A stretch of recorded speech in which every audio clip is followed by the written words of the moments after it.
Vamos a hablar de algunos temas con un connotadísimo periodista como es don Humberto Bacaflor, un hombre de muchísima experiencia, un hombre que está sufriendo la represión y la persecución contra la libertad de expresión y por supuesto ese arsenal mediático que ha logrado acumular el masismo impide que la gente con principios, con valores, con profesionalidad pueda estar en escenarios, en espacios en los que por supuesto les van a generar problemas a estas personas. Entonces nosotros les decimos, está con nosotros Humberto Bacaflor y vamos a dialogar con él. Es un gran gusto estar con un periodista tan destacado, un honor poder compartir los micrófonos de un canal que por supuesto ha sido avasallado por el gobierno. Se han llevado equipos, han hecho destrozos, es decir, nos han puesto a un nivel en que no podemos mantener mejores condiciones ni de señal, ni técnicas, pero es decir, tenemos la consecuencia a la lealtad que hay de la audiencia que nos acompaña hace tantos años haciendo televisión y diciéndole las cosas como corresponden. Así que todo mi cariño a don Humberto Bacaflor y todo mi reconocimiento. Bienvenido y gracias por estar aquí. Para mí es un placer estar en un medio que de alguna manera representa la dignidad de los medios bolivianos. Yo me moría de envidia, te decía alguna vez, de que en la Argentina hubiera el grupo Clarín, que tiene una espalda lo suficientemente ancha como para aguantar los golpes del kirchnerismo, y me daba muchísima pena que en Bolivia no existiera un solo medio que pueda responder de esa misma manera. Por ejemplo, un programa tipo La Nata es imposible concebir en Bolivia, pero estando en tu canal, pues renace la esperanza, ¿no? Esperemos que no te sigan golpeando como te han golpeado tantas veces acá, y que retomemos los periodistas bolivianos el nivel de libertad de expresión que solíamos tener. Yo estoy, como tú has dicho, confinado en realidad, ¿no? Es un gobierno que me ha confinado, me ha hecho eliminar, sacar, expulsar de diferentes medios de comunicación, ¿no? De manera velada, sí, subterránea. Sí. Porque Humberto Bacaflor era un hombre que ha estado en una cantidad impresionante de medios. ¿Quién no quería tener los artículos de él? ¿Quién no leía los artículos de Humberto Bacaflor? Es decir, su palabra generaba una corriente de opinión importantísima en el país, no solamente a través de Panamericana, de la que también lo excluyeron cobardemente, para mi gusto, respetando cuál fuera su posición, pero en todo caso es importante conocer a este hombre que ha estado con el periodismo a lo largo de toda su vida prácticamente, años, de muchos años. Sí. Entonces, hablemos de eso. ¿Qué medios? ¿Qué situaciones? Yo he usado alguna vez una especie de muletilla para resumir. Humberto Bacaflor, un periodista que trabajó en radios de Tupiza, La Paz, Buenos Aires y Londres. Sí. ¿No? Y como que he ido a trabajar a la BBC en Londres, primer periodista boliviano que trabajó en la BBC en Londres. En la BBC de Londres. Sí, pero en Londres, ¿no? y después, qué sé yo, he estado de corresponsal en Argentina, en Perú, en México, también en Londres, en Italia, ¿no? He trabajado en muchos medios, ¿no?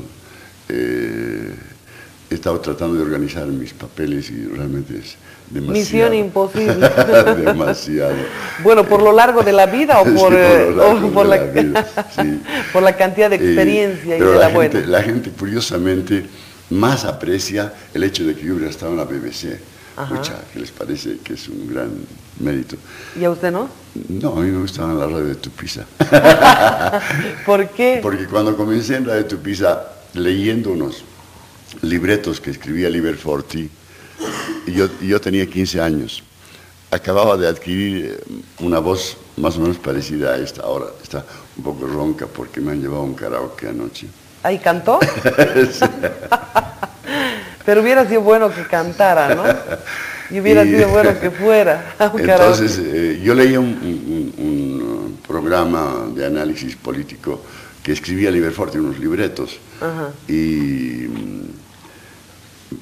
terminaron el sindicato de ferroviarios del Partido Comunista incendiando la radio donde yo trabajaba. ¡Qué horror! Porque no querían seguir escuchando. ¿Y Liberforte se asustó? No, y Liberforte, claro, era asesor de la Federación de Mineros y no estaba en Tupiza en esos días.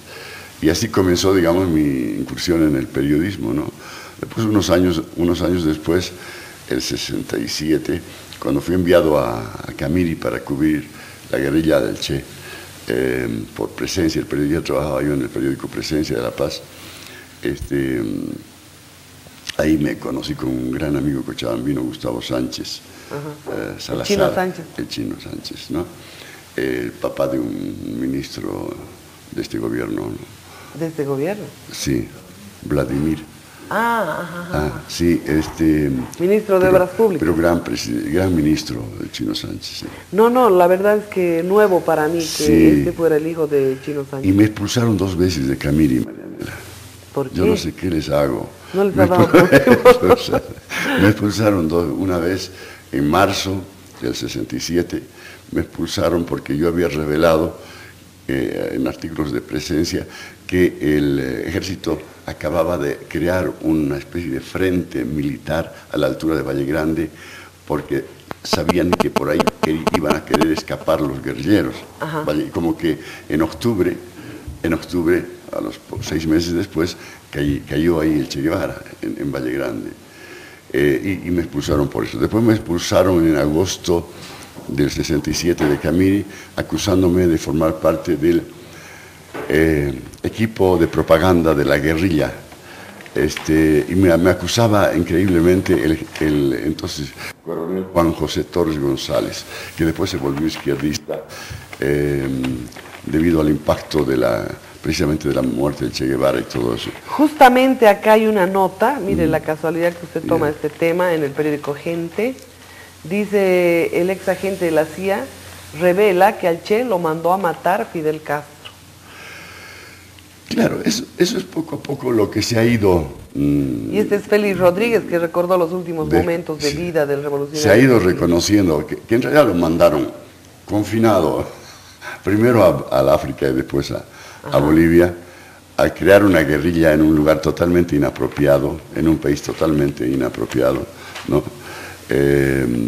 Yo tengo un gran amigo que les había dicho, no lo hagan ahí, no hagan ahí. Y el Che Guevara ya estaba condenado porque tenía que venir a cumplir su misión y a morir en la cruz, digamos, más o menos. Claro. ¿No? Entonces, esa era la situación el 67. Y es muy probable que Fidel Castro lo hubiera mandado a matar, ¿verdad? No, en realidad lo mandó a una situación imposible, o sea, a una misión imposible. ¿Por qué? Porque no podía tener, vino a proponer la reforma agraria en un país donde ya se había hecho la reforma agraria. Entonces, por favor, lo han sacado de un puntazo. Claro, me decía anoche un amigo, mandó a unos guerrilleros barbudos a un país de lampiños, ¿no? Entonces, el Che Guevara no tuvo futuro, estaba condenado, digamos, ¿no? Era una crónica de una muerte anunciada. Claro. Y así se cumplió. Se cumplió lamentablemente y debido a que yo había escrito algunas cosas muy interesantes desde Camiri, me gané una beca y entonces me mandaron a estudiar a Roma. Y como todos los caminos conducen a Roma, ahí llegué yo, ahí estuve 2 años, volví a fines del 70 y el 71 fui elegido secretario general de la Federación de Trabajadores de la Prensa de Bolivia. Pero en agosto se acabó mi reinado porque tuve que ir al exilio, subió Banzer, entonces yo terminé en la Argentina. Ahí trabajé en la Organización Noticiosa Argentina, en ANSA, y escribía un programa para Radio El Mundo de Buenos Aires, que se llamaba Argentina Económica. Con una voz Bueno, así. en tres regímenes más o menos torpes, abusivos, coartadores de las libertades, conculcadores de las libertades, ha ejercido el periodismo Humberto Bacaflor. Hablo del septenio Sí. tremendiza de Banzer, hablo del abuso y la torpeza de García Beza, y hablo también de este gobierno de Juan Evo Morales ahí. ¿Cuál le parece que realmente haya afectado tremendamente el tema de la libertad de expresión? Mira, Banzer sacó al exilio más o menos a unos 80 periodistas. 8 éramos de Presencia, ¿no? Del periódico Presencia. Pero digamos, viendo a la distancia, lo hizo de frente. Bueno, una cosa es ¿Ya? estar en el exilio, tal vez dorado, conociendo un Buenos Aires o un Chile, no sé, no he vivido la época. Pero, ¿cuál es la diferencia? Bueno, puede ser Suecia, claro. ¿Cuál es la diferencia entre comprarse todos los medios de comunicación, tomarlos, cooptarlos? Es decir, estoy hablando de la libertad de expresión en sí. Yo te comenté desde Tarija un hecho que me parece interesante recordar. En 1964, el 4 de noviembre, sube Barrientos. No había nacido todavía. Ella. Entonces, me imagino. Entonces, había una radio con un programa informativo en La Paz, se llamaba Radio Altiplano, el programa Actualidades, que mantenía, pero tenso a todo el país. A cada rato salía el informativo de actualidades. Sube Barrientos y la primera cosa que decide, creo que Víctor Aguilar Dorado, su colaborador de medios, es prohibirle a la Radio Altiplano que siga difundiendo actualidades. Era un programa independiente. Sí, de esa manera se anestesia al país, de alguna manera, ¿no? Mira, 50 años después, ¿no? Evo Morales, y me toca verlo también a mí, ¿no? Más de lo mismo. ¿Qué hay que hacer para controlar y anestesiar al pueblo boliviano para que no esté tan atento y viva tan intensamente la política? Hay que comprar medios, porque no hay una radio Altiplano, ahora hay varias radios, Claro. varios canales, hay periódicos y qué sé yo, se ha difundido los medios de comunicación, entonces ahora han tenido que comprar canales de televisión con dineros que yo estoy seguro que provienen del Chapare o de algo así, han comprado periódicos y después han amedrentado a otros periódicos. Ayer estuve escuchando que en un periódico importante de Cochabamba han pagado en los últimos años 5 millones de bolivianos de multas nada más. Sí. Se los tiene agarrados de la horta a los medios de comunicación. Claro. En el periódico El Deber de Santa Cruz viven unos inspectores del Servicio de Impuestos Nacional permanentemente ahí, ¿no? Y es una amenaza, pues. Es una forma velada de Exacto. presionar permanentemente. Y así han ido logrando... Bueno, el diario y todos los periódicos. Claro, o sea que en el 2013 o 2006 logran lo que Barrientos había logrado el 64, con lo una logran sola mirada. además, pero con un estilo ladino, ¿no? Claro. Con un estilo así solapado, ¿no? Ocultando la mano, no diciendo, no, si nosotros no hacemos nada, ¿no? Pero logran lo mismo, han logrado lo mismo. Y, por ejemplo, yo estoy convencido, Marianela, que algunos canales de televisión, algunas redes de televisión, reciben programación de sus informativos. Te tienes que ocupar de la viruela, te tienes que ocupar de, claro, de no sé qué, ¿no? Les dan la programación, digamos. De las misas de tal lugar y no sé qué. Y el tema esencial, el tema político, la corrupción y todo eso, no hay cabida. Bueno, y no vale la pena ni siquiera mencionar esos canales porque la gente sabe de cuáles se trata. Sí, ¿no? sí, O sea, sí, no hay necesidad de... Hay algunos que se dedican a cualquier cosa, Sí. pero los temas que realmente tienen que ser tocados, sobre todo en estas coyunturas, no se los toca por nada. No, los evitan. Pero hay algunos medios también que se rinden ante sendas campañas publicitarias, millonarias campañas. Exacto, exacto. Tú sabes que parece que eso es una práctica internacional. Yo una vez estuve leyendo un resumen del Wall Street Journal, ese periódico de Nueva York, que es el más grande periódico económico de Estados Unidos, y es el que más se vende de todos los periódicos de Estados Unidos. Y decía que los temas que se publicaban, que se trataban en el Wall Street Journal, que el 70% de los temas eran sugeridos por el departamento comercial. ¿Qué tal? Entonces, de acuerdo a la facturación. Claro, entonces, ¿cuánto vas a poner este mes en avisos? ¿Y de qué quieres que hable este mes? Más o menos así, ¿no?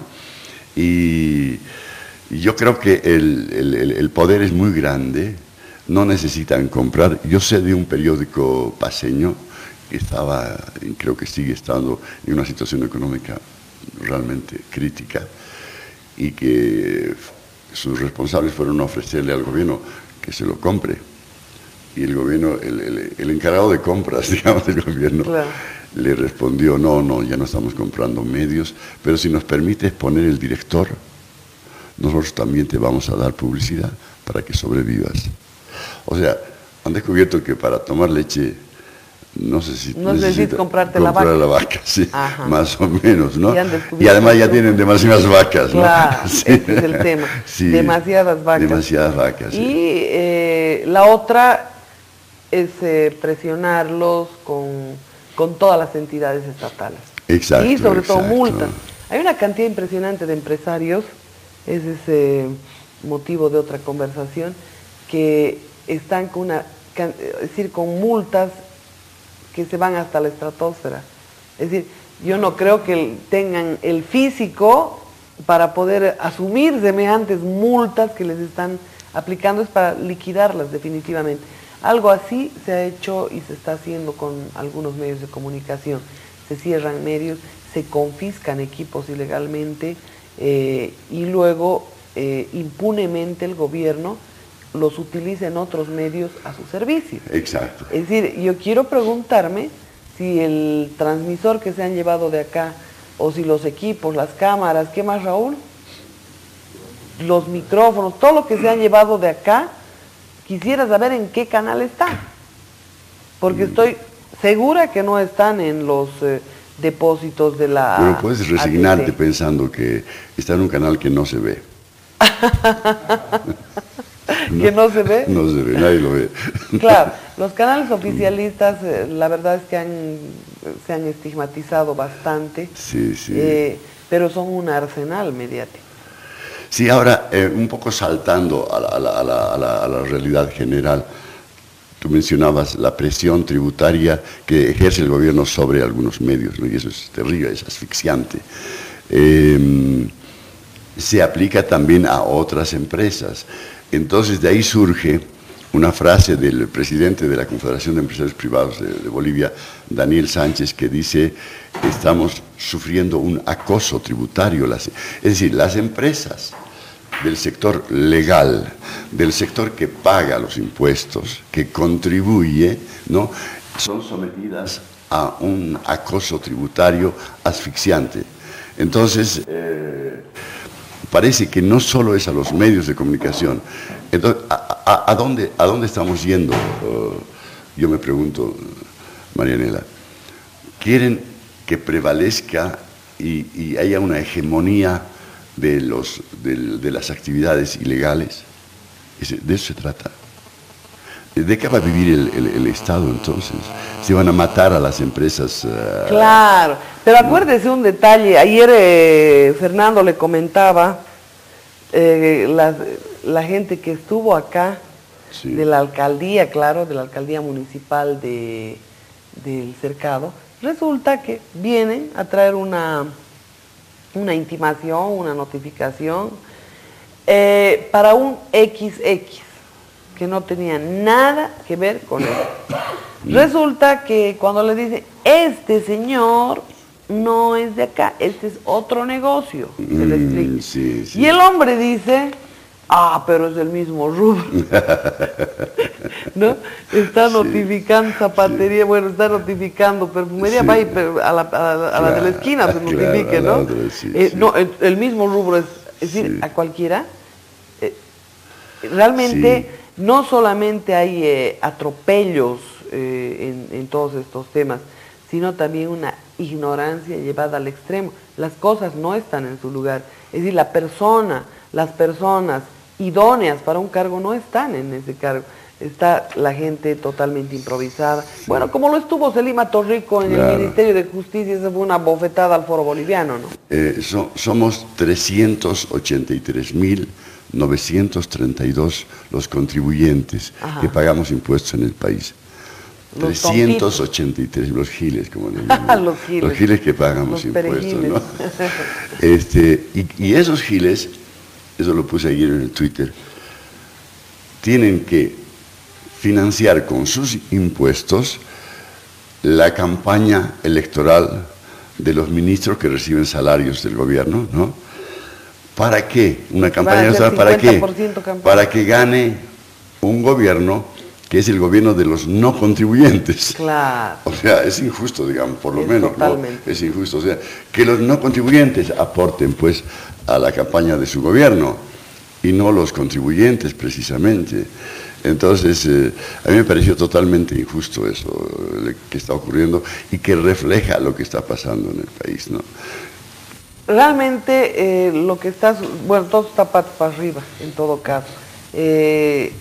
Yo quiero seguir hablando un poco antes de entrar a los temas nacionales, en la segunda parte, de Humberto Bacaflor. ¿Cuál es el momento más difícil en el tema de su profesión, del periodismo? ¿Cuál es el momento más crítico, peligroso? Es decir, el que más lo recuerda. El más dramático para mí fue cuando subió Banzer. Mi hijita estaba a punto de nacer el 71 y yo no me podía ocultar porque tenía que ir a la clínica y todo eso. Y eso fue terrible. Nació mi hijita y a los pocos días yo me fui a un refugio. Y ella salió al exilio teniendo 4 meses de edad. 4 meses de nacido. Después, otro momento difícil fue el 80. Tuve que tirarme al suelo yo en la Federico Suazo en La Paz, porque desde el Prado disparaban los paramilitares. Muerto del susto. Y yo tiraba así, como en las películas, tiraba en el suelo y las balas daban en la pared de ahí atrás, ¿no?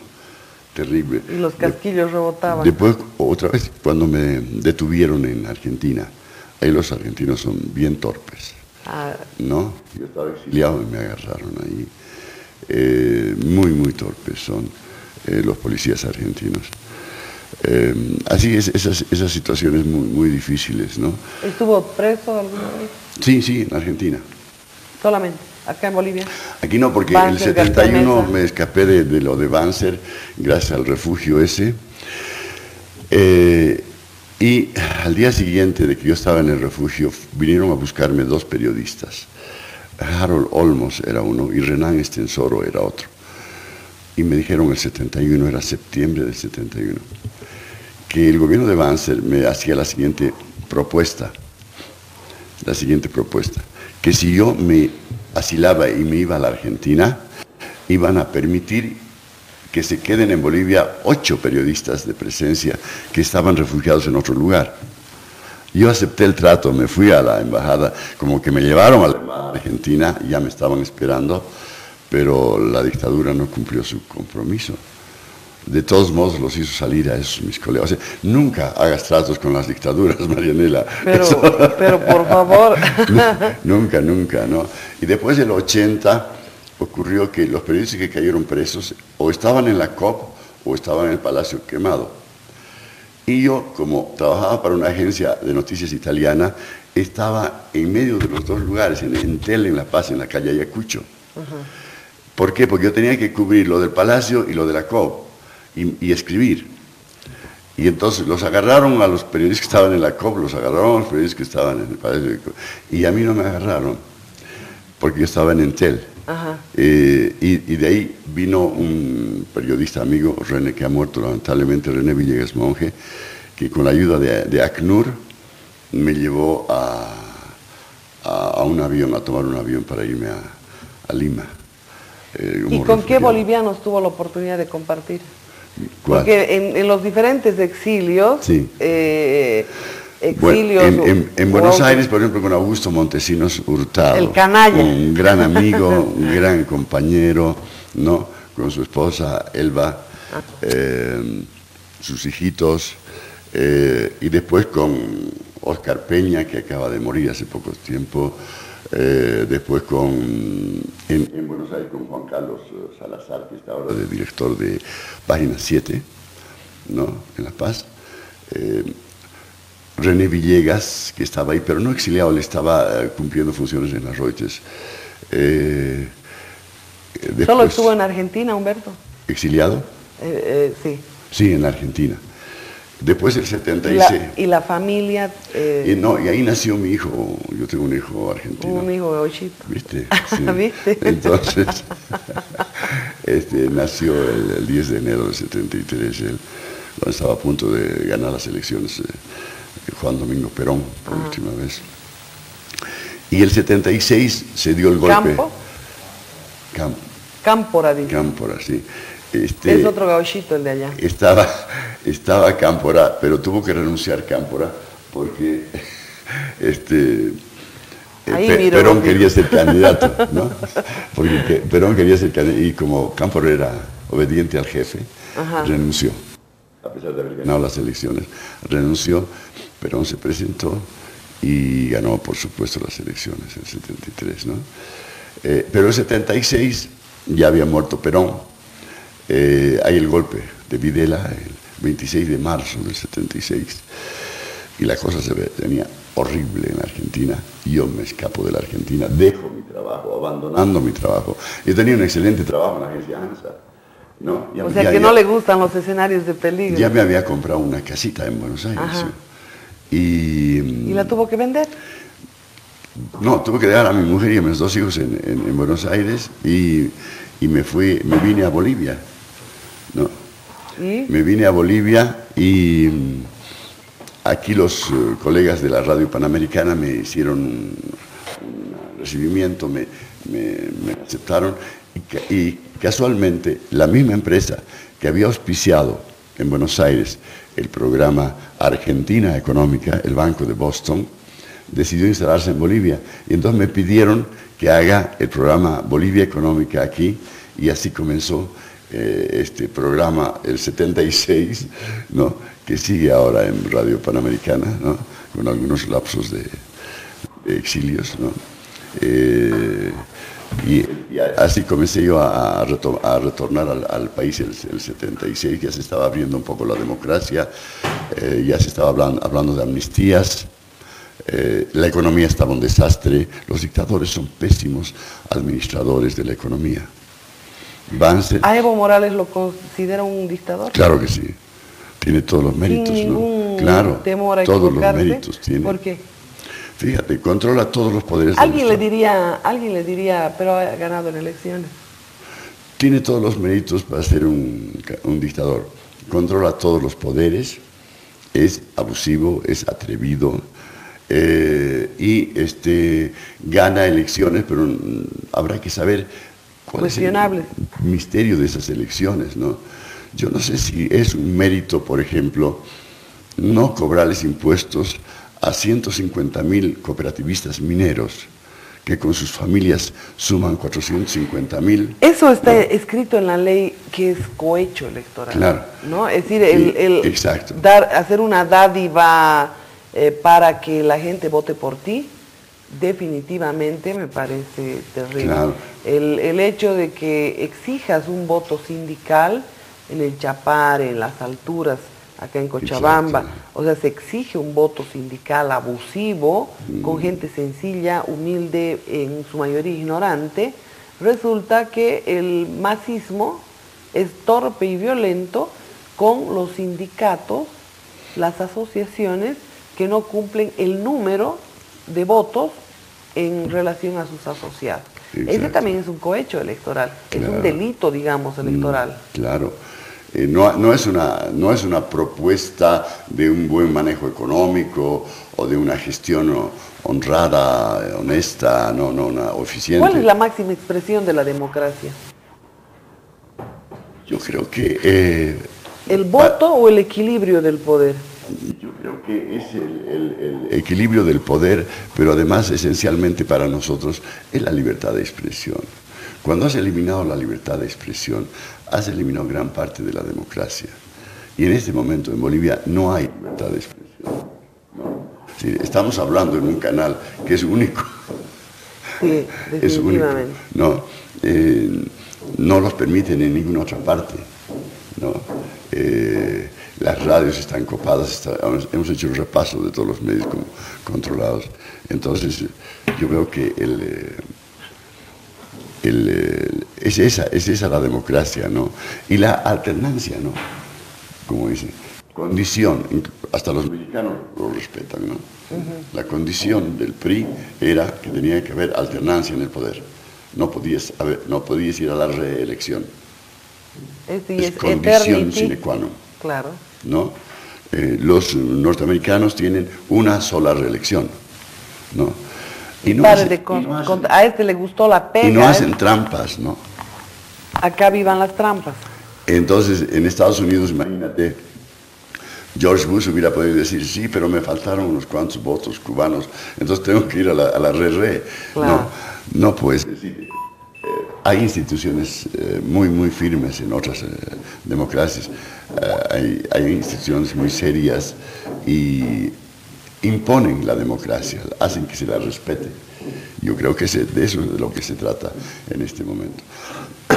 Bueno, nosotros vamos a ir a una breve pausa y por supuesto les decimos, vamos a hablar cuando retornemos de ella, de todo lo que ha significado el gobierno en estos casi 8 años, donde ya se afila para el tercer mandato Juan Evo Morales Ayma, y en unas elecciones para mi gusto cuestionables, porque se ha manipulado la Constitución, se han manipulado las leyes de la República, se ha manipulado absolutamente todo, incluida la Constitución que ellos mismos han elucubrado. Así que de esto vamos a ir hablando. Bueno, y nosotros les recomendamos los productos PIL. Les comento que hoy vienen fortalecidos en calcio. El día de mañana les vamos a mostrar la familia de los nuevos productos. Es completísima en yogures, en lácteos, es decir, una gama completa de productos fortalecidos, es decir, leches saborizadas también. Todas fortalecidas con calcio para los adolescentes, sobre todo para la gente que está en la etapa de fortalecer los huesos, para las mujeres que con cada embarazo prácticamente se descalcifican. La mujer, créanme amigos, pierde casi 10 años de todo lo que representa cada embarazo. ¿Eh? Te cuento que el otro día leí una entrevista que le hicieron a una ejecutiva del Fondo Monetario Internacional. No me acuerdo su nombre, pero es una señora europea, creo que francesa. ¿Y sabes qué ha dicho? Ha dicho, si los países del mundo permitieran que las mujeres accedan al trabajo en las mismas condiciones que los hombres, ¿sí? Ajá. El producto económico de sus países crecería en 7%. Ese ha sido el mensaje de la mujer esa del Fondo Monetario Internacional. O sea, es una mano de obra desperdiciada. O sea, es la mitad del mundo. Es un talento, diga usted. Exacto, la mitad de la población desperdiciada. ¿Quiénes son más honestos a la hora de administrar, aunque la señora Kirchner nos esté desprestigiando, los hombres o las mujeres?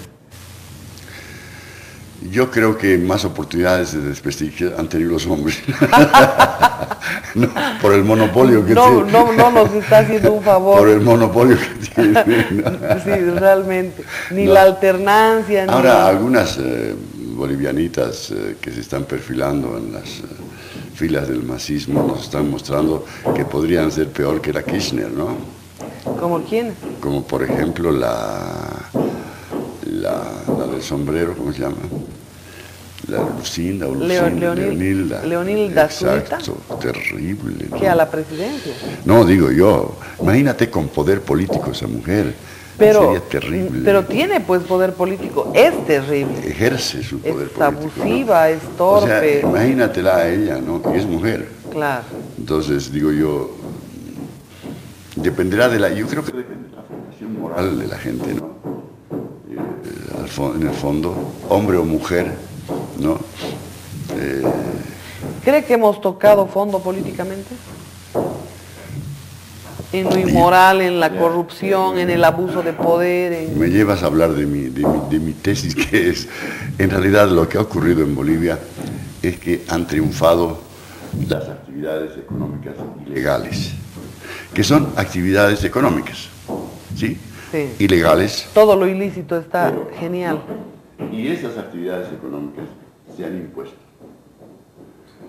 Cuando el país elige en diciembre del 2005 al jefe de los cocaleros ilegales del Chapare como presidente, opta por una opción.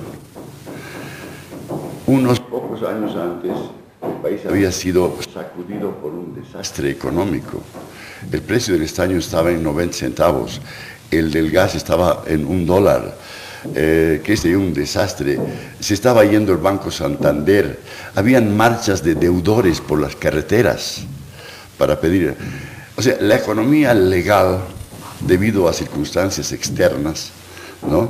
Esa crisis que había comenzado en el Asia, el 97, que llegó al Brasil, nos impactó a nosotros, llegó a la Argentina, ¿no? Creó una situación desesperante en Bolivia. Lo digo, había marchas de jubilados en las carreteras, ¿no? Y es ahí que, ante esa situación desesperante, ¿no? Y además Banzer llega y dice, vamos a acabar con los cocales del Chapare. El Tuto Quiroga informaba que ya quedaban solo 600 hectáreas de cocales en el Chapare. Evo Morales iba donde Banzer decía, jefazo, déjenos estas 600 hectáreas, por favor, con estitas nos quedaremos. No, nada, vamos a acabar con eso, ¿no? Y resulta que no se dieron cuenta de que al eliminarse los cocales se estaba eliminando también parte del narcotráfico. Entonces, la economía del país estaba faltando esa transfusión que recibía de la economía ilegal, ¿no? Comenzó el cuerpo del país a sentir una especie de, aquí lo puedo decir en Tarija, ¿no? Una especie de chuchus, ¿no? Claro. De calambres, ¿no? Claro. Y era una situación desastrosa, y es ahí, digo yo, lo digo de manera dramática, como en artículo, es ahí que los bolivianos deciden vender su alma al diablo. ¿Y eso? Ya que por el camino legal nos va tan mal, por la economía legal nos va tan mal, optemos por la otra vía. Pero eso me parece terrible. Terrible. Y entonces ahora ves tú cómo las actividades ilegales han ganado carta de ciudadanía, como se suele decir, ¿no? Los millonarios, ayer me hacían leer un artículo que se publicó en Los Tiempos acerca de los multimillonarios que hay en Bolivia. Multimillonarios que hay en Bolivia. Y que no son precisamente del sector formal o del sector legal de la economía, ¿no? No, ellos están quebrados. Los formales están quebrados. En junio de este año... Los que están en el contrabando, al margen de la ley, los que están en la coca, es decir, evasivos. En junio de este año, Marianela, el Gran Poder en La Paz, ¿no? La fiesta. ¿Cuánto ha gastado? Uno de ellos dice en una entrevista a Herbol, dice, sí, yo he sido preste, he aportado con $500,000, dice él. Yo digo, qué barbaridad, he puesto en el Twitter, ¿pagará impuestos este señor? No sé, estará entre los gracos, entre los grandes contribuyentes, no sé qué. A la semana me entero de que eran 8 Los pasantes, que cada uno puso $500,000. O sea que la fiesta esa costó $4 millones. Y no vaya a preguntar lo que llevan en el cuerpo Claro. las bailarinas. Una comparsa del Gran Poder, creo que era del Illimani, algo así. Superbio, Sulimani, ¿no? Tiene unos nombres muy... Las primeras señoras que marchan, las cholitas, que marchaban, las primeras 5, llevaban unas mantas blancas pintadas a mano por Mamani. ¿Qué tal? $5,000 cada una. Y unos cosos colgantes de oro y Topos. aretes y no sé Aretes, qué, topos. ¿no? Y unas bandas y unas fiestas que Desde duran. los zapatos tiene oro. Claro. Y esa es una actividad, si no vamos a decir ilegal, por lo menos informal, ¿no? Son estos señores que se dedican al contrabando, ¿no? Pero es que están además refugiados. no tienen ningún empacho en demostrar el dinero mal habido. Porque yo me pregunto, ¿usted sería capaz de, si hay una disposición de no meter ropa usada al país, de no contrabandear, es delito el contrabando, ellos se incorporan al contrabando, no les importa? Claro. ¿Ah? ¿Usted Claro. lo haría? No, pues no. Además, estamos metidos en una actividad que no puede ser informal, ¿no? Claro. No puede haber una radio informal. Aunque hay en el Alto, me han dicho, radios clandestinas y no sé qué, pero creo que no tienen publicidad, ¿no? Tienen la del gobierno. Sí. Hay radios que tienen impresionante publicidad y son radios clandestinas. Permítame dar paso a Edmundo, nuestro colega Edmundo Marzana. Él es veniano, está en una forma de exilio después de los acontecimientos del Beni, pero también sé que está cuidando a su hermosa madre aquí en Cochabamba. Edmundo, bienvenido, buen día, colega, adelante. Hola Marianela, el exilio dorado. No, ni exiliado, Ni dorado. Ni refugiado, ni ocultado. Aquí estamos de frente con nombre y apellido, dirección y todo Dirección, teléfono. Todo. Hasta con los gustos que otros me dan también en la casa. Ajá. No, el motivo que me tiene aquí, ya sabes, Marianela, es mi madre que vive prendida de una máquina por su enfermedad de sus riñones, vive prendida de su diálisis. Ajá. Quiero aprovechar a lo máximo, después de 30 años haberse vivido separado con ella, y ella en Inglaterra y yo en el Beni, por lo menos este tiempo que me permite el Señor, estar a su lado.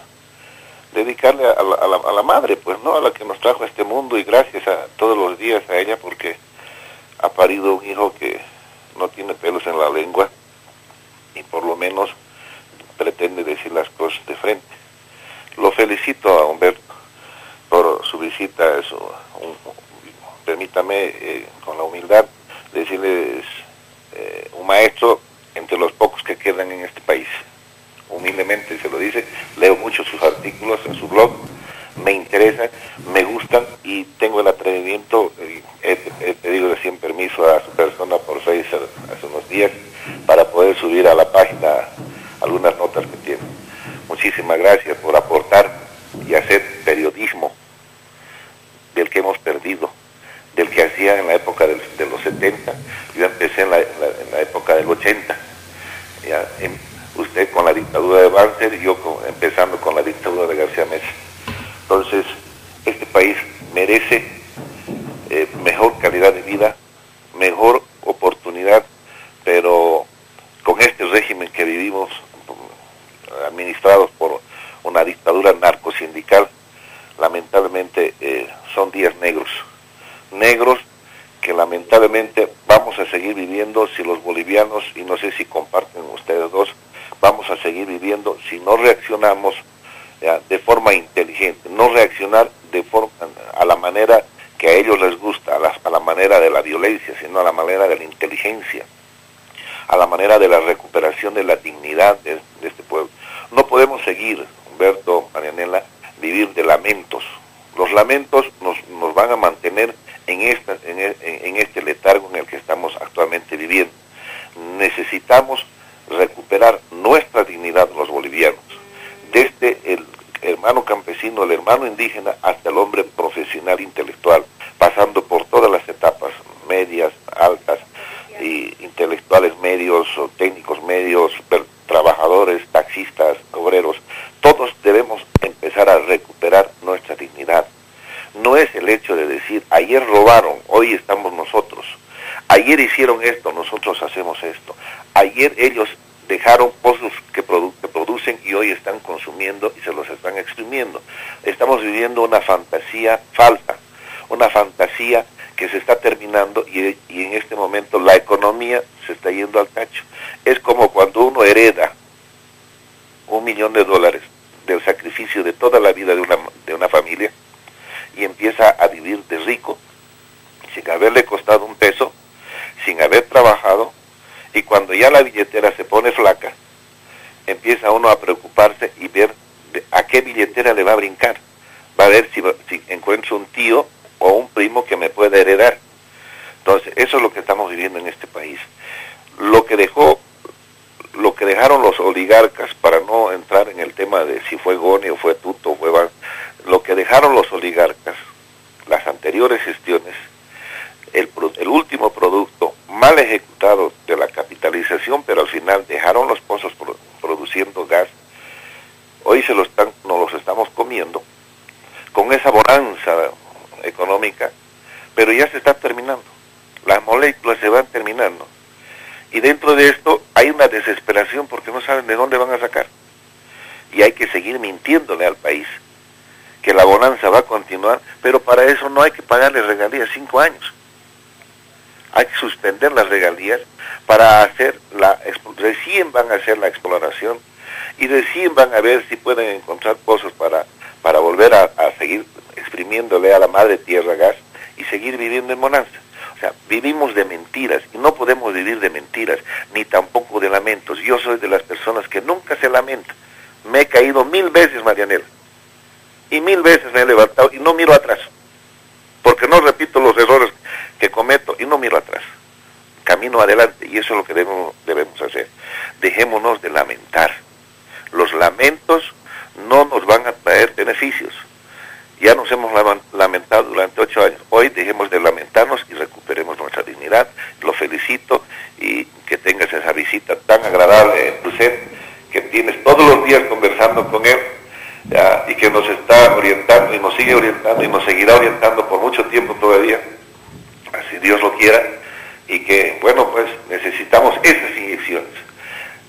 Reitero, recuperar la dignidad. No me canso de repetir, dignidad, es ser digno, hombre, mujer digna, con visión de futuro y dejar a nuestros hijos y a nuestros nietos un país libre de este manoseo asqueroso político. Y no hablen de la dictadura de la mujer esta neonazi masista de Leonilda Zurita, por favor, esa es una criminal. Es causante de la muerte de un muchacho aquí, es causante del incendio, de la quemadura de la prefectura, es causante de toda la barbarie del masismo en Cochabamba, hoy regada y administrada a nivel nacional. Un abrazo, Marianela. Lo mismo es mundo, que tenga hermoso día. Enseguida los comentarios de Humberto Bacaflor. Primero estoy con Jaime en otra línea. Bienvenido, Jaime, adelante, un gusto recibirlo. Marianela, buen día. Buen día. Un saludo muy cordial. No lo conozco personalmente al señor Bacaflor, pero escucho sus comentarios muy bien fundados, muy orientadores. Bueno, yo quiero referirme al uso y abuso que está cometiendo Evo Morales con el asunto de la propaganda política. Yo no sé quién le pondrá el cascabel al gato, porque como no tienen escrúpulos estos señores, incluso están usando al niño boliviano como parte de la publicidad a favor de Evo Morales. Ahora, yo quisiera que el periodista presente explique en qué consiste la agenda patriótica del 2025. Para mí, a mi entender, ya es un adelantamiento del triunfo electoral de Evo Morales. Él lo ha dicho personalmente que con el 74% va a ganar. O sea, el pez cae por la boca. Aquí hay fraude ya anticipado. Y en una publicación de los tiempos, hace unas 2 semanas atrás, comentaban de que hay 2.500.000 indocumentados. Entonces, ¿qué quiere decir eso? Que 2.500.000 son pues carnets azules. A todas luces, Marianela, aquí ya se avisora un gran fraude. Entonces yo creo que los bolivianos debemos concienciarnos de que las elecciones del próximo año tenemos que verlas, revisarlas muy bien y no meter la pata como siempre. Gracias. Un fuerte abrazo. En otra línea está Pedro. Bienvenido, Pedro. Buen día.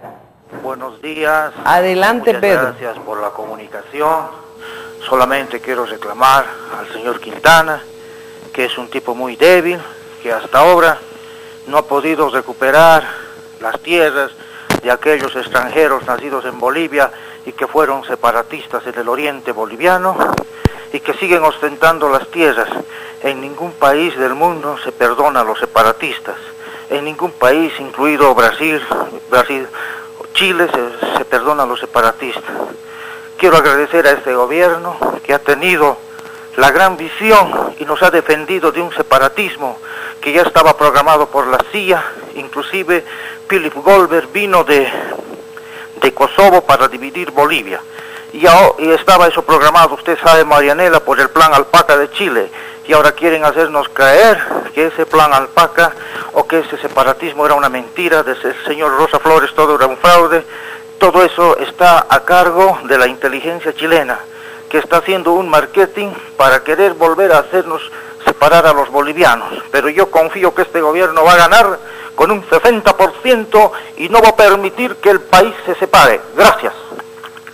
De nada, en todo caso, serían felices con esta llamada en Canal 7. No, o en Radio Sí. Patria Nueva. Sí. ¿Por qué no llamará a esos medios, no? Claro. Porque no los escucha nadie o qué. Claro, no los escucha nadie y la verdad es que cumplen una misión pues desde la gobernación, llaman permanentemente, ocupan las líneas. Hoy mismo han estado entrabadas las líneas por buen tiempo porque definitivamente la gente busca cumplir nomás el salario que recibe. Hay una cantidad de activistas en la plaza principal que solamente se dedican a eso. Lili, en línea telefónica, bienvenida Lili, un gusto recibirla. Adelante, por favor. Buenos días, Marianela. Buen día, Lili. Es algo muy interesante tu programa, es un espacio para opinar libremente. Sí, pues continuando con las opiniones anteriores, me parece que sí es hora de que dejemos de lamentarnos y hay que ver hacia adelante, pero la única forma de ver yo lo que estaba pensando, lo que estaba analizando, es eliminar al MAS. ¿Y cómo vamos a eliminarlo? Tenemos todos los ciudadanos conscientes, tenemos que unir nuestros votos para que por lo menos con eso haya una diferencia. Lastimosamente la oposición en nuestro país es una oposición construida por el MAS, porque ponte a analizar, en Santa Cruz a Evo Morales ya se le está aceptando, ya se le está agarrando como una persona agradable al pueblo y todo eso. ¿Y eso por qué? ¿No será porque ya tiene algún vínculo con Rubén Costas? Y ahora otra cosa, Juan Sin Miedo ha trabajado nomás pues con el Evo, ha trabajado con el MAS, siempre ha sido de él, y estas pequeñas peleas que tienen ahora pareciera que fueran un show que están haciendo. Prácticamente son opositores construidos, como se ha hecho en Venezuela, como se ha hecho en Santo Domingo, cuando existía la dictadura allá. Y la única solución que yo estoy viendo, no es que me agrade, no es que yo sea de ese partido, es Doria Medina, porque realmente se ve que es sí de oposición.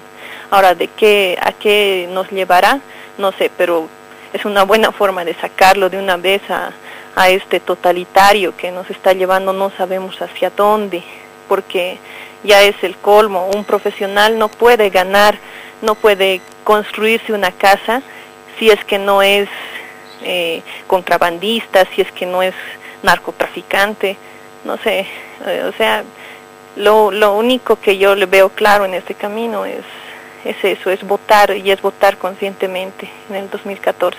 Muchas gracias, Marianela. En realidad, las técnicas del marketing político que aplica el gobierno han ido variando, pero ostensiblemente. Y hoy están utilizando una diversidad de tácticas que tienen que ver incluso con el repetir que va a ganar. No soy del MAS, pero va a ganar. Es decir, una cantidad de situaciones que van repitiendo permanentemente para meterse pues en los esquemas mentales de la gente. ¿Algún comentario antes de recibir a Giovanni? No, que el señor ese que habló en nombre del MAS dice que no se está haciendo nada contra los terratenientes cruceños. Yo le diría que se informe mejor, porque en este momento hay 75 predios agrícolas cruceños en producción tomados por los grupos que maneja la señora Achacollo. O sea que algo están haciendo contra algunos terratenientes. Es selectivo, es cierto. Apuntan a algunos empresarios y los están afectando. O sea que se informe mejor, están afectando a los empresarios cruceños. Y yo creo que eso del 70% me parece muy interesante, pero sabe el señor, no sé cómo se llamaba, yo quisiera recomendarle que la próxima vez que hable no deje tan en evidencia que está leyendo una cosa que le han pasado escrita. Ese es un consejo, digamos, de alguien que está familiarizado con el micrófono. Bueno, está Giovanni en línea telefónica. Bienvenido, Giovanni, adelante, un gusto recibirlo. Buen día, licenciada, igualmente, a su persona y también al periodista Humberto Bacaflor, que bueno, siempre lo estamos escuchando en su canal, en el tiempo que tiene, el espacio que comparte con ustedes. Y bueno, también algunos, creo que está en Facebook, en Internet, y siempre estamos leyéndolo, ¿no? Porque es bien importante lo que nos dice, es algo constructivo, algo histórico, un análisis certero. Y bueno, pues nos decían que es la lucha contra el imperialismo, un señor que llamó, yo con todo respeto le digo que esté totalmente equivocado el señor. Las petroleras siguen, las transnacionales. Paradójicamente, el día de la lucha contra el imperialismo, antiimperialista, aquí reunidos en la Coronilla, estaban reunidos los grandes antiimperialistas y en Santa Cruz les ha entregado 1 millón de hectáreas a la Total y a la Gazprom de Rusia. Yo me pregunto, ¿eso es la lucha contra el imperialismo? ¿O es hacerle el favor? Y tenemos que preguntarnos, ¿dónde están los 14.000 millones de la famosa Huagaicha? Eso está en la Bolsa de Valores de Estados Unidos. ¿Dónde está el dinero? Está con los imperialistas. Y la banca que está favorecida ahora por el gobierno de Evo Morales, antiimperialista, la banca no es nacional, la banca es transnacional. Son bancos extranjeros, transnacionales. Ese es el imperialismo con el que no se está luchando, sino que el gobierno de Evo Morales está gobernando con los imperialistas, está reinando con los imperialistas. Nada más es fijarse dónde está el dinero. Y su gran revolución educativa, que están diciendo que donen un libro, están mendigando con la gran bonanza económica, están mendigando libros. ¿Por qué no compran libros nuevos? ¿Por qué tiene que donar la población? Hay que ver nomás cómo están los hospitales llenos de gente que está enferma, que está delicada de salud. No hay atención a los de la tercera edad, han quitado esa ayuda que había. Las cárceles están rebalsando. La cárcel de Cantumar que estaban reclamando, están rebalsando, están reclamando sus derechos los presos, porque la San Sebastián, la San Antonio, toditas las cárceles de Bolivia están rebalsando. Y eso nos muestra cómo está el país, que está en el caos, en la pobreza, en la miseria.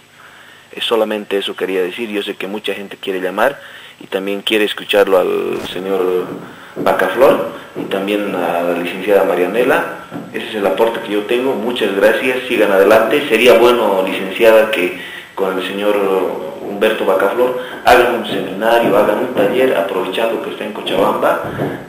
sobre estos temas importantes de nuestro país. Y yo creo que mucha gente va a asistir y mucha gente también va a colaborar para que se haga esto. Muchas gracias. Gracias a usted, Giovanni, por su aporte, un fuerte abrazo. ¿Algún comentario? Humberto me parece que ha tocado temas que son realmente importantes. Este amigo prenderemos el micrófono. Realmente este amigo ha tocado temas muy importantes, ¿no? Este asunto de las transnacionales petroleras que decía él, que han recibido 1 millón de hectáreas de parte del gobierno antiimperialista. Yo creo que es bien difícil hablar de lucha contra las transnacionales cuando resulta que ya hay con nombre y apellido una transnacional ilegal que opera en el país y opera en varios países, que es la transnacional del narcotráfico, que tiene ejércitos como por ejemplo la FARC, ¿no? Que tiene grupos de penetración, como todos los que han entrado en territorio boliviano. O sea que se está haciendo demasiado complejo el asunto de la economía mundial. Sí, las transnacionales petroleras son unas empresas canallas que no sé qué, pero no son las únicas transnacionales. Hay otras transnacionales dedicadas a actividades mucho más críticas, ¿no? Y a propósito de las petroleras y de las concesiones que ahora el gobierno le está haciendo a estas empresas, yo tengo una frase que un amigo, Álvaro Ríos, que fue ministro de Hidrocarburos, dice que la va a usar como encabezamiento de su libro, del libro que está escribiendo sobre petróleo y gas. La frase dice así: las oficinas de las petroleras están alfombradas con pieles de tigres, de todos los tigres que alguna vez las desafiaron. Esa es la frase. Las oficinas de las petroleras están alfombradas con pieles de tigres, de todos los tigres que alguna vez las desafiaron. De algunas tigresas. Y alguien me dijo desde La Paz, un atrevido, dijo, y de algún jucumari también, me ha dicho, pero yo no soy tan irrespetuoso. Entonces comienza, algunos gobiernos que comienzan muy valientes a desafiar a las petroleras, terminan porque las petroleras les juegan en un ajedrez muy difícil, en un ajedrez que supone tiempo, uso del tiempo y de la presión económica. Entonces, ¿quieres seguir exportando petróleo o gas? Sí. ¿Quieres que invierta yo? Entonces me tienes que dar esta y esta y esta y esta concesión. Muy bien, ya te he dado esas concesiones, pero además quiero esta otrita más, ¿no? Si los que saben en este momento dicen, Marianela, que las petroleras que habían sufrido ese trauma el 2006 cuando Evo Morales y mi amigo Andrés Solís Rada entraron a San Alberto a paso de parada con música militar y todo eso, las petroleras que habían perdido parte de su participación en las utilidades ahora tienen una participación mayor a la que tenían con Gonzalo Sánchez de Lozada, gracias a las concesiones que le ha hecho el gobierno de Evo Morales desde entonces. Pero se las ha hecho con mucho cuidado, se las ha hecho mediante decretos supremos, no mediante una ley. O sea, no figuran en una ley las concesiones que les ha dado, pero son concesiones muy grandes y ya el tigre está de alfombra. Giovanni, Julio está en línea telefónica. Bienvenido, Julio, un gusto saludarlo. Adelante, por favor. Muchas gracias, Marianela. Igualmente para usted mi saludo más cordial y una admiración sincera ante un periodista tan honesto, capaz e idóneo que lo está acompañando, a quien realmente podemos citarlo en todo momento como un digno ejemplo de lo que debe ser el periodismo y los hombres que están vinculados con la publicación de todo el acontecer nacional. En este sentido yo realmente veo con mucha preocupación de que, como bien decían los anteriores participantes, de que no tenemos que seguir lamentándonos, sino encontrar una vía para poder concientizar a la gente, empezando desde el campesino, el obrero, el artesano, la clase media, los profesionales, todos, a tener pues una vida digna. Eso es lo que nos hace falta. Llamamos dignidad los que conocemos y tenemos un grado de cultura en qué consiste la dignidad. Pero para el resto y el grueso de la población ignorante, que está en realidad recibiendo las mentiras, el cinismo diario de este gobierno que nos está mintiendo y nos está gobernando con puras mentiras y fantasías, no sé cómo podernos vincular con ellos y hacer una propaganda quizá de hormiga minuciosamente, hacerles entender lo mal que está marchando nuestra situación como país. Ahora ya no somos ni siquiera república. Ha tenido el cinismo de cambiarla como un país plurinacional, y todo es en el sentido de dividir a la población y hacer de las suyas. Porque hay una táctica que dice hay que dividir para reinar, y eso es lo que está ocurriendo en nuestro país. Creo que aprovechando la estadía de nuestro periodista tan bueno, habría que ver la forma de poder organizarnos y hacer pues un trabajo que realmente nosotros, si nos quedamos de brazos cruzados y no hacemos nada, ¿quién nos los va a hacer? No vamos a esperar que caiga del cielo, y nuestro error está en no ver con responsabilidad, con el no importismo que caracteriza a mucha gente. Estamos dejando a nuestro país que esté retrocediendo 50 años atrás, cosas que se habían logrado a través de mucho sacrificio, de perseverancia, de esfuerzo. Ahora todo está encaminado hacia la ilegalidad, es decir, yo diría que este gobierno está patrocinado por tres pilares fundamentales. Uno sería en realidad la incultura, la incapacidad que reina, porque todos los cargos que ocupa el gobierno están realmente improvisados. Otro sería la influencia tan impactante del narcotráfico, del contrabando y la ilegalidad que impera y campea en todo lado.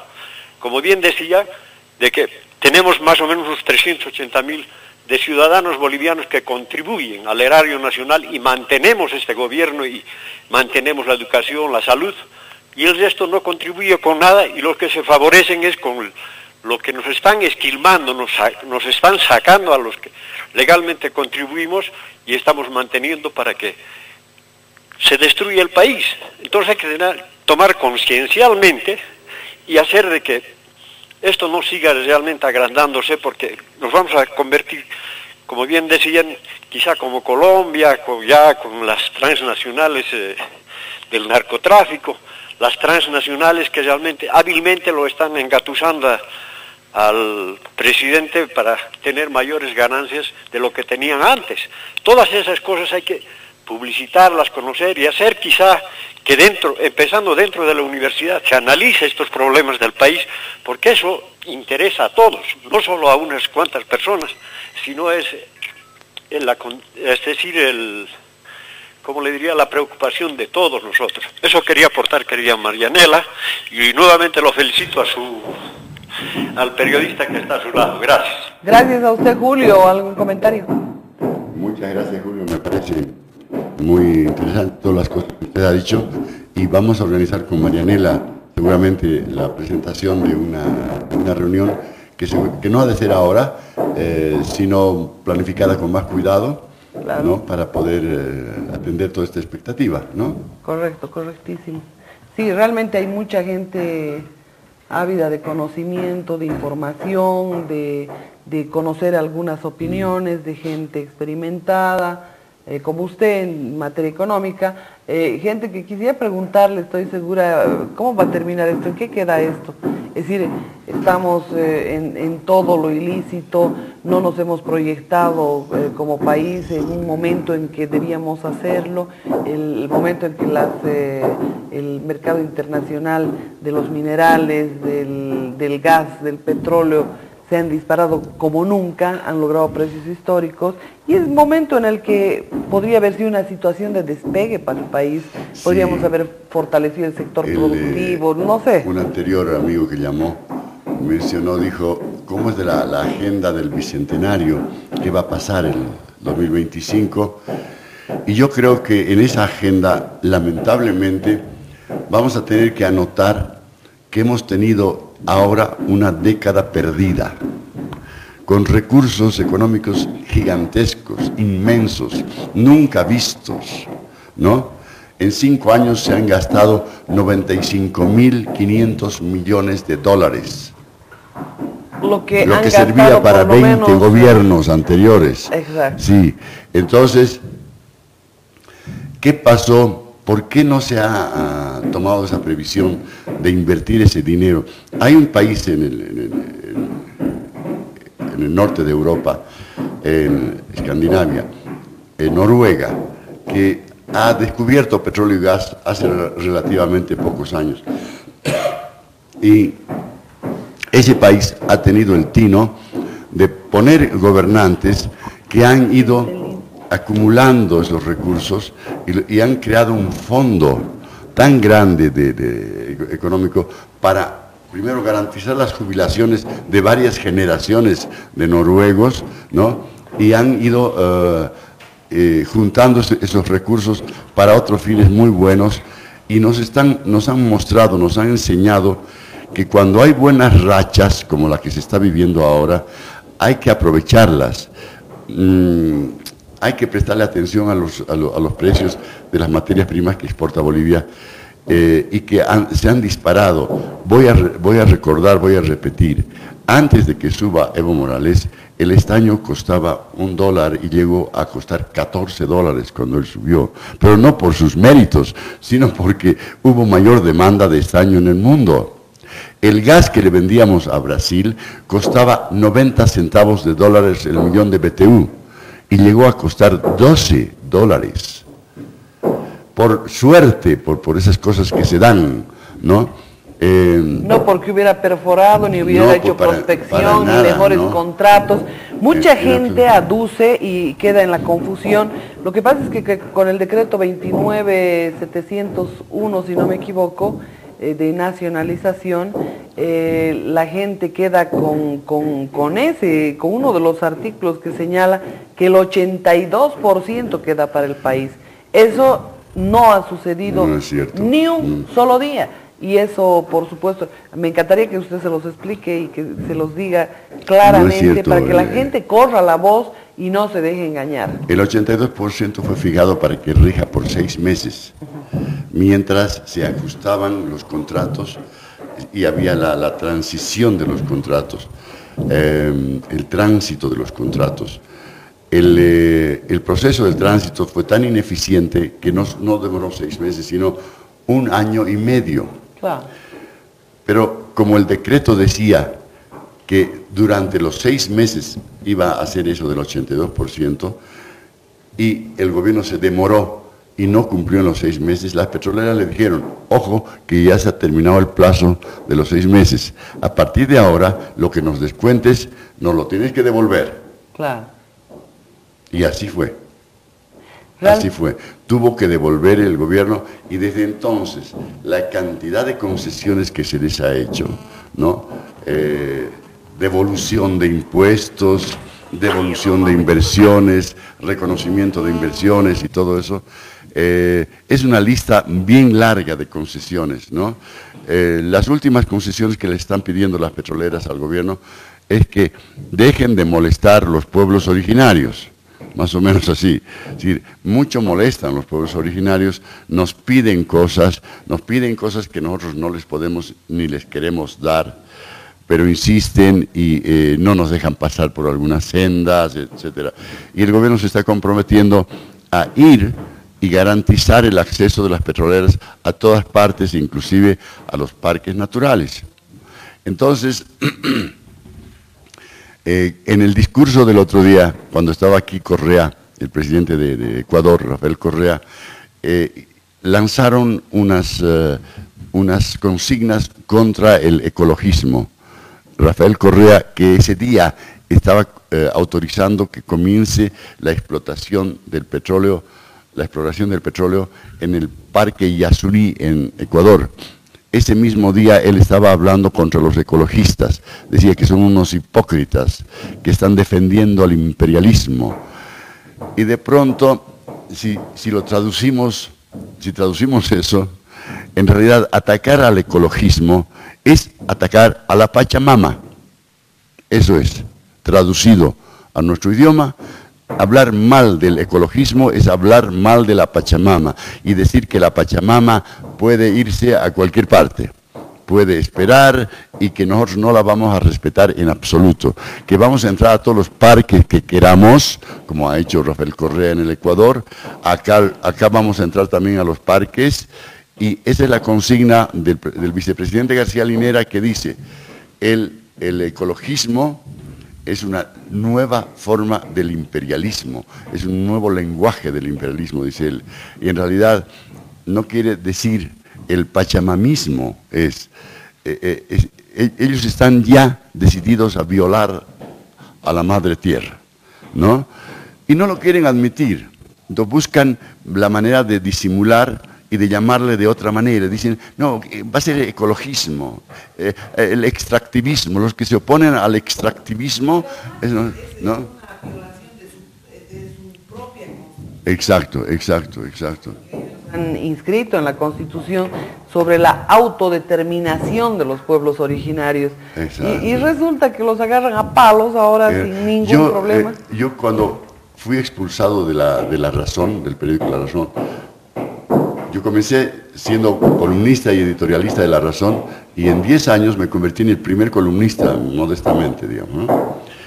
Pero cuando se compraron ese periódico los del gobierno, me expulsaron. ¿Y sabes cuándo me expulsaron? Cuando me frenaron la publicación de un artículo, que era el 2009, que se llamaba La Pachamama puede esperar. Y era una predicción de la tendencia que ya se estaba viendo en este gobierno de que no molesten, hombre. ¿Para qué nos vamos a ocupar de cuidar la Pachamama? Tenemos que explotar toda la riqueza natural del país. Olvídense de la Pachamama, ¿no? Y entonces ahora ya le llaman el extractivismo, los que se oponen al extractivismo, dicen, ¿no? Que es una manera eufemística de marear la perdiz, es decir, ¿por qué no le llaman directamente? ¿Sabes qué? No queremos respetar más a la Pachamama. Y punto. Gana de dorar la píldora nomás. Exacto, ¿no? Bueno, pero en todo caso la impostura de este gobierno no va solamente en ese detalle. Yo noto que va en absolutamente todo. El tema acá, aparte de la ineficiencia, de la ineptitud, de la falta de conocimiento que ha habido en materia hidrocarburífera, resulta que los 44 contratos que han firmado y que han aprobado, los iniciales 44 contratos, poco después del decreto, resulta que tienen mayores ventajas para las petroleras, pero hay una cantidad de anécdotas que permiten mirar cómo se maneja un tema tan importante para el país. Resulta que algunos petroleros nos contaban que los abogados bolivianos iban a consultar a los abogados de las transnacionales, de las petroleras. Hubo uno de ellos que preguntó qué era boca de pozo. A esos extremos se ha llegado. En cada piso de donde funcionaba telecomunicaciones en La Paz, relataban que estaban las petroleras negociando sus contratos. Y resulta que los abogados que tenían que ver con los intereses del país eran poco menos que analfabetos en materia de hidrocarburos. Y es con esa gente, con unos tigres prácticamente en materia de hidrocarburos, que son abogados de las petroleras, que han negociado esos contratos. Claro, la transición de los contratos, la migración le llamaron, la migración de los contratos, demoró tanto porque ninguno de los funcionarios de YPFB puestos por este gobierno entendía absolutamente nada de la industria petrolera y trabajaban en YPFB. Tuvieron que llamar a unos expertos que habían trabajado antes en YPFB. Claro, pero después de tiempo, después de que metieron lo que es petróleo, lo que es gas y todo eso, ¿no? Yo lo que quería aprovechar, Marianela, es recordar que yo he defendido YPFB inclusive contra Gonzalo Sánchez de Lozada. ¿no? He sido yo insultado por Gonzalo Sánchez de Lozada en la televisión paceña, en PAT, ¿no? Porque yo lo acusé de ser el empleado de la Enron, una empresa norteamericana a la que él le regaló los ductos bolivianos, Gonzalo Sánchez de Lozada. En ese momento esa batalla era muy difícil, y los actuales revolucionarios estaban defendiendo a la Coca. Yo estaba defendiendo a IPFB. Exacto. Claro. Yo estaba defendiendo a IPFB. Sánchez de Lozada me insultaba, me amenazaban, me excluían y todo eso. Y yo denuncié que era una barbaridad que un gasoducto que fue financiado por Petrobras para su socia y empresa estatal amiga, hermana IPFB, fue financiado por Petrobras por 320 millones de dólares, 550 kilómetros de gasoducto, era de propiedad de IPFB. Vino Sánchez de Lozada y se lo regaló a la Enron. Bueno, no solo regaló eso, ¿no? Y entonces, y todos los ductos del país. Claro. Y todos los ductos del país. Entonces, eso yo lo denuncié en su momento. Dije, ¿por qué van a capitalizar una empresa que resulta que ya es propietaria de un ducto que cuesta 300 millones de dólares? ¿Por qué van a capitalizar Entel si tiene utilidades? O sea, yo hice mi batalla contra la capitalización, pero contra la capitalización de algunas empresas, ¿no? Otras realmente necesitaban alguna inyección. Bueno, pero en todas vamos a coincidir que hubo una desastrosa corrupción. Exacto. Pero lo que, repito, los revolucionarios de ahora en ese momento estaban ocupados de sus catos, nada más. No claro, yo personalmente le decía a Juan Evo Morales Aima, acá en estas mismas instalaciones, le decía que él estaba como líder, debiera hablar de hidrocarburos, no del cato de coca. Sin embargo, él nunca, pero nunca se involucró en estos temas que realmente le interesan al país, porque a él prácticamente le importan un comino estos temas. Él tiene que fortalecer a quienes los respaldan en el poder, y son dos sectores para los que trabaja el gobierno. Un sector es el de los cocaleros, a quienes quiere brindarles 1 millón de hectáreas, apabullarlos a los del Tibnis, a todas aquellas comunidades que habitan en el Tibnis y que no tienen derecho propietario, que no están liberados a la libre oferta, a la libre demanda, a todo lo que es base prácticamente del capitalismo. Yo les digo, en este momento tenemos un gobierno absolutamente impostor, que solamente vela por los cocaleros y por el otro lado por los cooperativistas mineros. Las cantidades impresionantes de concesiones que hay y las leyes que solamente han sacado para ellos. Guay del que quiera avasallar las tierras de los cooperativistas mineros. ¿Y qué de las otras personas? En Cochabamba y en el resto del país, en Santa Cruz, hay avasallamientos, pero todos los días, absolutamente todos los días. Pero no hay quien los defienda. Y lamentablemente los sin techo, los todos esos afiliados al gobierno, los activistas, esos son los que encabezan la mayor parte de los abusos. A mí me hubiera gustado tocar tema por tema la poscapitalización. Es decir, Evo Morales ha utilizado mucho la bandera de